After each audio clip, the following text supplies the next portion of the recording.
my older brother had they had a stepmom. They lived. We were having a conversation somewhere last 2 weeks, and he was telling me how what role his stepmom played in him traveling outside the country. So for him, he feels like she's very important. But you see, in trying to balance how to love her and love his mother, he felt like if you are showing your mom too much attention, it's like you are ignoring your stepmom. So sometimes it puts pressure on the children. They don't talk about. My brother is old. He's an old man now, or a grandfather. But he was sharing with me how it felt for him. Sometimes it feels like you have to choose between your mother and your stepmother.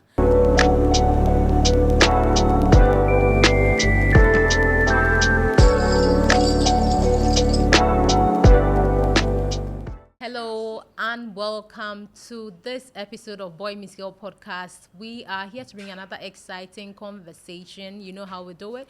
And I am Lydia Wachoje. I'm joined by my beautiful co-host, Rokobia. Anita. Thank you. Great. And we promise you nothing but an exciting session. Before we get into the main conversation, I want to ask you, Roko and Anita, we're going to talk about step parenting. But would you say that if you have stepchildren and you get together with somebody, or your partner has stepchildren, your partner has children before you get together, should you bring your children together? So now you marry your partner, you have your own kids. Should you bring all the children together and parent them in your household, or they should stay with their mom, for that matter, since you're a woman, and then their mom takes care of them? Or we should pull them together, give them the same upbringing, the same, culture and all that, the same opportunities, Well, I don't know any woman that will release their child for another woman to raise. Like, they'll just say that because you are married to their baby daddy, they'll say, if it's a better life for their kids, they might.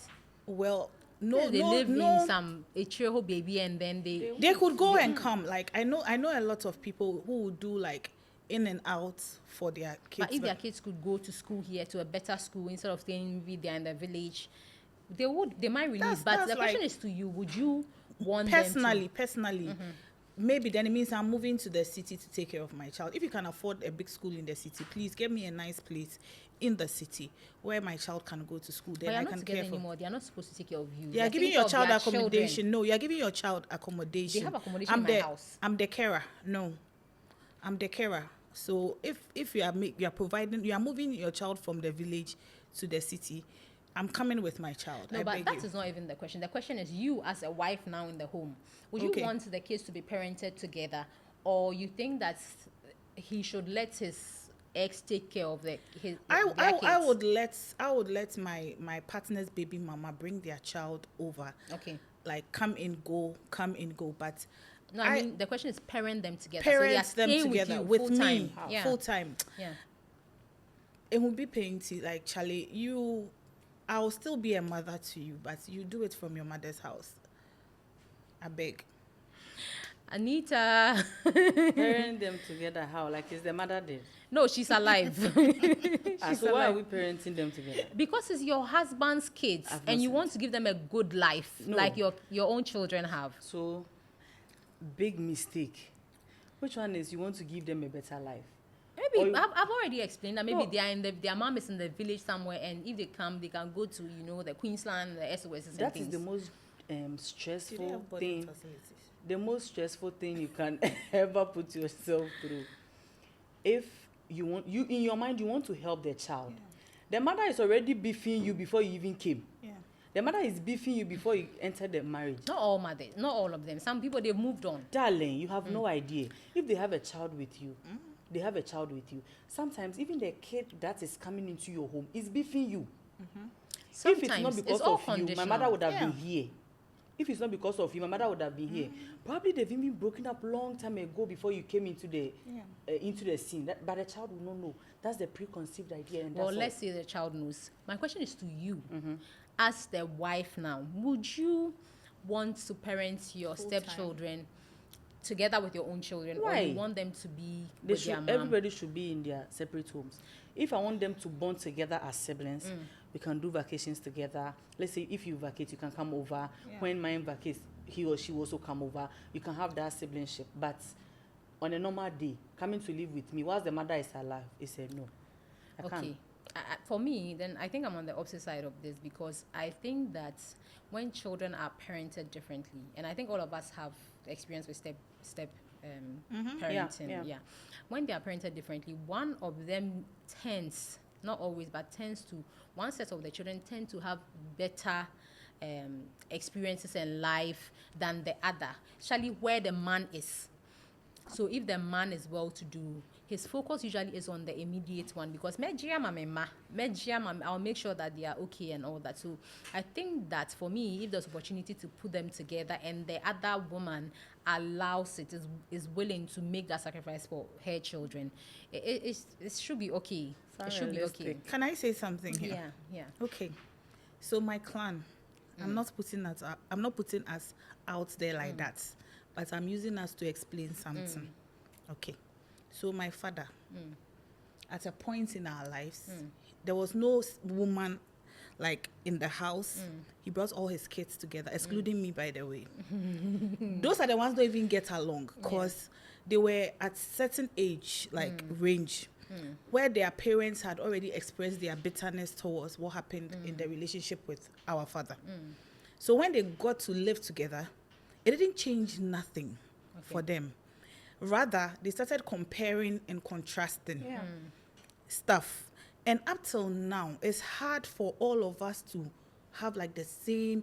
I mean, there's something that we could have done as a unit together. So if you could correct that by putting the children together early on, why won't you do that? All of them were living. One thing with my father is, once he has a child in Navrongo, Tamale, all of you know each other. We've known each other since, once you come into the world, everybody knows you. He made sure that, but we didn't grow up together. Everybody was with their parents. But I got to a point, some of my older siblings lived with him together. But because they had been nurtured differently by their parents, when they were living with my father, it didn't change anything. Yeah. And that buttresses my point. If early on you can bring them together, why nobody not? will give you their new baby, Lydia. Like, not even as a baby, but like, enough for say by the time or better like it means that the child is like able to do their own potty, do all those things. They've already formed certain habits with their parents. It's still better than at all. And then the woman would also want visiting rights. I know instances where when the woman goes there, she'll be checking, like, my child looks leaner. My child, then they'll be putting ideas into the... Tell them it's growing pains. Then they'll be putting ideas into the kid's head. They'll be like, does she treat you well? Does she shout at you? How does she shout at your other siblings? How does... It creates a whole lot of distortion for the child. Then they start knowing that, even though they know that they came from somewhere to come and join, sometimes the parents unconsciously, maybe you're just caring for your child. You've come to see her, you're just trying to make sure she's truly okay. But then the child starts wondering, why is my mother checking if I'm with my other mother? And then they start looking out for things that are not there. The next minute, the woman will shout at her and be like, the way my mother shouted at my brother is different from how she's shouting at me. These things, I've seen how it has blown out. Like, I've seen people with good intentions. I want to nurture all my kids together at one place. And then as they are growing, even though some of them, their parents had passed, like the mother had passed, but as they were growing, because the other siblings knew that this one came from another mother to come and join, this person didn't have joy in her father's house. She had opportunities, like the father, good school, all those things, but she didn't have joy. The minute she could leave on her own, she was out of there. Yeah, and I'm sure there are other factors that come to play there. So we're looking at the general case, because a lot of things will come to play. And even as the one that that's going to be the new parents to the child, even how predisposed to parents can even be an issue. So let's look at best case scenario. And I think that because if I wasn't around and my kids could have the opportunity to live with their step parents who will treat them right, they should be able to do that. If I'm not capable of giving them a certain life, I would want them to have the best life. It will be hard, especially for me as an older person, where I know how it feels to be apart from your child and all that. It will be hard for me, but I would give up my child to go and live with their father. then again, the fathers have a big role to play. Yeah. Because if they are not firm, if they are not direct about things, and then, you just leave it to, without even, when I tell you that, oh, this child is doing this, please talk to them, and you just leave it on me. It also, really frustrates the whole thing, because they, first of all, they respect you as your father. Yeah. So you shouldn't leave the parenting to just the new mom. You should be very present and very part of it, because at the end of the day, what's the goal? To give our children the best life. Yeah. To even let them form bonds together. I think when I was getting married, one of the things I really wanted to have with my husband's family was, that kind of bond where my kids can come to his siblings' house, vacations, you're coming over and all that, because that was something that I didn't have growing up, and usually what we don't have, we want for our kids, and even better. So I think that there are so many things that can go wrong with it, but I think that if we're intentional and the man is particular and present. Not that me, the mama be bought Obana, so and then I'm just doing my own That's mostly the case. So I lived with my father. And then my stepmother. I was around 9. Okay. When I went there, well, I didn't know the woman from anywhere. And I didn't really know my father. Yeah. So I was trying to bond with both of them at the same time. When my father wants to go and buy me something, my father would tell me. So he would now be gesturing and be saying, meet me by the roadside. Just pretend I'm going to buy something. I'll go and stand by the roadside. You know what we are going to do? We are going to market to shop for me. But my father doesn't want the woman to know, in secrecy. So I'll go and stand by the roadside and be looking out for my father. He will come, we'll pick her. And when we are coming home, we'll not come together. My father will come with the things. Okay. He will pass the other door, use his other key, enter his room with the things. And I will come and say, oh, I went to my other stepmother. I went to my other stepmother. It got to a point the woman started feeling very weird about me. That how can you go to your other stepmother, because I had 2. Just that the other one didn't have a child. So if you say you're going to the other person, this person wasn't bothered. Okay. When she cooks and she's giving you food, she just give everybody fish, big. When you see their food and how they've aligned, you will know that this one is mine. Yes. Yeah. I want to move on quickly to this question where, like, it's not all step parents are bad. I was gonna say that. I had a stepmom who, my sister and I, we're not that old when she came in, but she's, I don't know, like just that kind of coolness and distance. And for me, I'm a cool girl. My sisters are the stubborn ones. So, like, I got along with her, I was very close to my dad, so I got along with her. But then there are some step parents that's, hey, Marijata. Yeah. So how can a step parent, form that connection with the child without forcing it, like, forget your mother, focus on me, or forget your father, focus on me, like, call me this, do that, How can we, what am I saying we? How can step parents form a natural bond with their stepchildren without forcing it? Especially letting them cut off their actual or their other family in the instance. Without cutting them off. Yeah, sometimes you need to separate them from their mother, and sometimes they are poisoning, or their father and their poisoning, to be able to build the family you want to build. So how can they naturally do that? So I think that these things can't be forced. Yeah. And you can't replace people in people's lives. Great. So I think that's one of the most important things you need to acknowledge is know your role, that you are the other mother, not the mother. Once the mother feels you are trying to take her spot, she will fight back. Yeah. And fighting back will not be gentle. You can't call a fight and decide how the fight should go. So it will go against you. Yeah. But once you make them know that, like, I'm a bonus mom, I'm your other mother. Your mother is there. Acknowledge her or him, and then play your role as what you are, the other mother. And once there's that, it makes the child also comfortable to be able to relate with this one without feeling bad about relating with the other one. Because sometimes I think that it is hard on the children. It is hard on the children. They feel like they have to choose. Like my older brother had, they had a stepmom. They lived. We were having a conversation somewhere last 2 weeks, and he was telling me how, what role his stepmom played in him traveling outside the country. So for him, he feels like she's very important. But you see, in trying to balance how to love her and love his mother. He felt like if you are showing your mom too much attention, it's like you are ignoring your stepmom. So sometimes it puts pressure on the children. They don't talk. My brother is old. He's an old man now, or a grandfather. But he was sharing with me how it felt for him. Sometimes it feels like you have to choose between your mother and your stepmother. They were not. My mom was not being hard on him, like, why are you not coming to me? But emotionally, he felt like, who is the mother? Who, like, he had to pick and choose because there's a little tension there. They were not friends. They were not coordinating. So sometimes it makes just play your role as who you are. There are people that I saw a video on TikTok this week.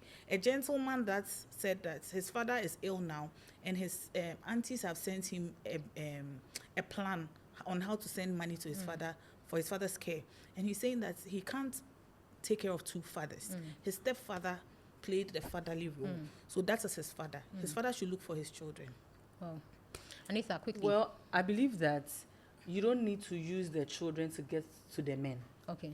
Sometimes some of these stepmothers or stepparents would want to use you, trying to be all nice, forcing a relationship that isn't there with you because they want to find favor with the other partner. I believe that if you want to be natural, be good to these kids. When you are good to your stepchild, when the mother is even saying something bad about you, they will stand firm and say, this is not how this man or this woman is treating me. So what you are saying is not true. Let the children decide for themselves. Be nice, but in a natural way. Don't force it. Okay, thank you so much. So there you have it on step parenting. It's a whole lot, but there's a way around it, and we'll come back to you with more on the life hack.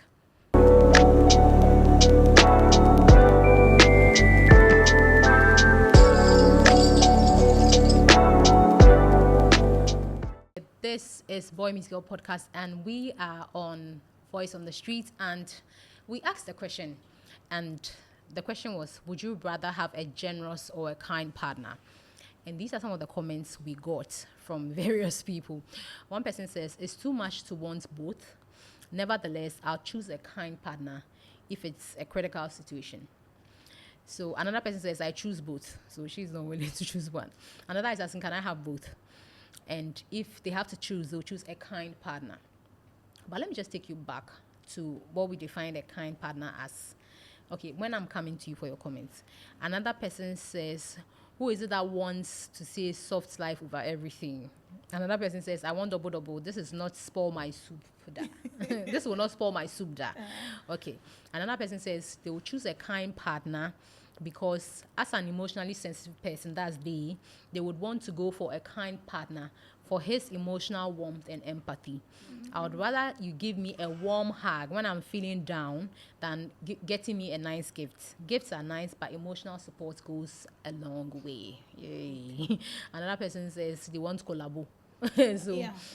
So this is the question to you. Would you rather have a kind or a generous partner? And the definition of kind in this context is someone who chooses compassion in their words and actions, even in difficult moments. They consistently seek to understand, uplift, and treat their partner with gentleness and respect. They might not necessarily lavish gifts on you, but they will meet your needs in the best way they can. They might not necessarily lavish you with gifts or meet your material needs, but they will do the best they can. So that's a kind person. But a generous partner gives freely of their time, their affection, their resources without keeping score. So when they're not inside all massa, they create space for their partner to feel supported, valued, and abundantly cared for. They might not necessarily be respectful of what matters to you. So they are giving what they can, like in terms of their resources to you. So it might be their time, might be their money, it might be their contacts. They will just give it to you, but they will not really be particular about, okay, what do you actually need? What, do you feel happy in this relationship? Do you feel respected? That's not their focus. So Anita, starting with you, a kind or a generous partner. And I realized that we didn't get anybody choosing a generous partner. Okay. So I think I'll go with a kind partner. Okay. Why? Because speak your truth. No, you see, if you are kind, emotionally you will be there. Sometimes I think somebody even said something there, and per the definition that you gave, the person is going to be there, not necessarily giving me material things, but emotionally, psychologically. Sometimes you want to cry. I need a shoulder. I need a shoulder pad. Don't go and buy me watch. Am I going to cry on the watch? Do you get You check it? the time that you're crying to see that if it's less or more. You're not nice. You're not nice. No, to some people, you can do anything you want to do to them. Just buy them gifts. People try to even clean their messes with gifts. That is not you being generous. At that point, sometimes there's a drift between you being silly or being abusive and canning it or garnishing it with generosity. No, be kind to me. Okay. I like it. You don't need to buy me anything. Please be kind. But along the line, if you get it and you want to add it to the kindness, hello, I will accept it. I will take it. But kindness out the way. Okay. Skimping. Yeah. Great. Roku. Skimping. I beg. Kind or generous? Send the generous my way. Okay. I mean, where was I expecting this answer? Oh yeah, send the generous my way. I looking beg. at me. Who can help? In the end, last. When I'm down, a little R&B kakra, gospel kakra, you be motivated. Tissue Your box spirit kakra, to be lifted. kakra, smell of kakra. Like Charlie, I can lift myself up. Oh my God. Sometimes the kind people, the things that they are saying at that point, you don't even need it. Motivational speech. I can get it everywhere. And then all I need is to scroll through social media. I'll be motivated. I beg. Send the generous my way. They'll give me their time, their resources. I'll get kindness elsewhere. I beg. Well, for me, I think that I would go with a kind partner because I think that a kind partner will give you what they have. So far as they know that, and I don't think you can even be a kind person without being generous, as opposed to being generous and automatically being kind. A kind person, I think, is automatically a generous person because they are giving you everything that they have according to your needs. They are not just giving you out of their spare. Like, because I have money, I'm giving you money, or because I know these people, I'm taking you along. I've just remembered somebody who, a musician, offered to help, and she said she would want to follow the person around. You know, a kind person, in my view, yes. I mean, I would love to have a generous partner because why don't I deserve soft life, you know? Yeah, but if I really had to choose, I'll choose a kind person because for me, like, respect is important to me. Yeah. I want somebody who will, you know, be attentive to me, who would not just, you know, dismiss my feelings and emotions. You know, it's all about them, and whatever comes to me is what they can spare, you know. So I would choose a kind partner. I would choose a kind partner. Good no for harms. you guys. Yeah, I'm no happy harms. for you people. I'm happy, but still, we also actually want a generous partner and when you call because us that time, who kindness don't help. Like sometimes these kind people, at that moment, it's not the even motivational speech. Generous, I beg. I think one last thing I want to say about this whole thing. Please, whilst being kind, measure your words. You know that there's something that we say. Please, there's something that we say a lot. Out of this, please. Yeah. There's something we say a lot. Somebody is going through pain, and you know that it is unbearable, and you say, "It is well." Yeah. It's sometimes it is he's not doing. well. It is kindness. Why are people running So away? you need to acknowledge the We are situation. not running away. We are not running away, but sometimes it is not well. A woman spoke to me and said, "I had lost my husband, fresh." And somebody came to me, my pastor came to me and said, "It is well." Another person came to me and said, "Cry all you want. Your emotions are valid." At that point, the man of God thought that it is well will help. But from that day, he said, "Oh, this man, she has dismissed the man forever, no matter what the man says." So please, measure your words. Though you are being kind, measure your words and read the room. Read the room. Seriously, read the room. And it's not just about generosity or kindness. Just read the room in general. Yeah, and I think that comes with a lot of emotional intelligence. Yes. Because you might have a speech prepared, but when you get to the situation, you need to readjust, you know, whatever speech you have. If in fact, don't force it, like, by all means, because I've said this, you know, you dare to me the whole thing. No, you need to say what is relevant in the situation because it's Accra. But then again, I will still choose a kind person any day over a generous person. I would love for my partner to lavish me with whatever, yes, but I think that a kind person we know they are somewhat innate a generous person as compared to the opposite. So be kind like Kati who buy us shawarma. Please, producer, there you have it. Team generous generous and team kind. So he's on team kind or team generous? Because that sounds more like team generous. No, he's team kind. He's team kind. Yes. Just because you want him to Not buy the shawarma. No, not the shawarma. He's kind in general. He's kind in. Your producer is very kind. Is the other one that is Me, I don't know. So I cannot vouch or debunk it. the other one is asking. Okay, so there we have it. A kind person, a generous person. We went to hear from them and we have added our voices. But what do you also think? Would you go for a kind person given the context that we've explained? Or would you go for a generous person? Which would you go for? Let us know in the comments section. Down there.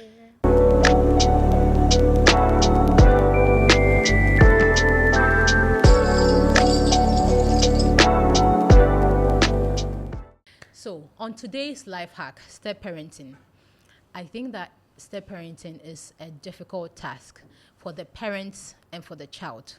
Usually we look at only one aspect, either the parent's side or the child's side. But there is a child here who is trying to adjust to a new parent. And then there's a parent here who is trying to adjust to a child. So we need to appreciate, as a stepchild, appreciate that the parent is making an effort, and as a step parent, appreciate that this child was in a different context and now has to adjust to you. So both of you need to extend certain grace to each other and do the best you can. What you would want to be done for you if roles were changed, you should extend the same grace to the step parent or the stepchild. Rocco and Anita, what do you have to add to this? So I think that sometimes we ask ourselves, at the end of the day, this is not my child, and she's not even going to take care of me at the end of the day. Please, if you are taking care of any child that comes your way, be kind and be nice to them. Treat them like you treat yours, because you never know who will take care of you in your old age. Yeah. Yeah, I also think that it's a teamwork. So if somebody is giving you their time, their energy, their love, please don't be ungrateful. Try to give it back, because it takes a lot to keep those things out. So don't be ungrateful as for child or as a step parent. Thank you so much. So there you have it, the end of another exciting conversation. We hope that you really enjoyed it and you share with your circle, you subscribe wherever you watch your podcasts. I'd like to say thank you to our crew for helping us put this together, and to you for watching. Thank you so much. And of course, my beautiful co-hosts, thank you so much. My name is Yabachuji. I'm Rocco Biam. Finally, Anita. Bye for now. Bye.